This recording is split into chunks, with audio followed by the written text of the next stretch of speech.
Welcome to my channel Pallavi digital arts. చిలుక, కాకి మరియు నక్క. ఒక పెద్ద అడవిలో చిలుక, కాకి మరియు నక్క మంచి స్నేహితులుగా ఉండేవి. వారు ప్రతిరోజూ కలిసికట్టుగా ఆడుతూ తమ వేటలను పంచుకుంటూ కాలం గడిపేవారు. ఒకరోజు చిలుక తన చిలుక పిల్లలతో పాటు వృక్షంపైన ఉండగా ఒక నల్ల జింక నిద్రిస్తున్నట్లు చూసింది. జింక చాలా అందంగా మరియు పెద్దదిగా ఉంది.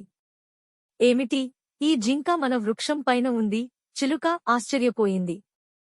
ఇది మనకు ఆహారం కావచ్చు అని కాకి అంది. అది మన కోసం కాదు, అది పెద్ద జంతువు, నక్క అంది. చిలుక తన స్నేహితులతో కలిసి ఆ జింకను చూసేందుకు దిగి వచ్చింది. నక్క తన తెలివి ఉపయోగించి జింక దగ్గరకు వెళ్లి జాగ్రత్తగా మాట్లాడింది. స్నేహితుడా, మీరు ఇక్కడ ఎక్కడి నుండి వచ్చారు? నక్క అడిగింది. నేను నీటిని తాగడానికి వచ్చాను, కాని నేను తాగినప్పుడు అలసిపోయి ఇక్కడ నిద్రపోయాను, జింక చెప్పింది.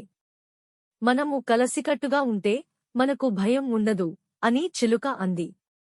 ముగ్గురు జంతువులు జింకను సురక్షితంగా తన ఇంటి వరకు తీసుకెళ్లి ఆమెకు తాగే నీరు మరియు తినే ఆహారం అందజేశారు. జింక కృతజ్ఞతతో ఉంది. మీరు నాకు ఎంతో సహాయం చేశారు. మీరే నిజమైన స్నేహితులు, జింక అంది. నీతి: సహాయం చేయడం మరియు స్నేహం చేయడం ద్వారా మనము ఎంత పెద్ద కష్టాన్నైనా అధిగమించవచ్చు. Thank you for watching. Please like, share and subscribe.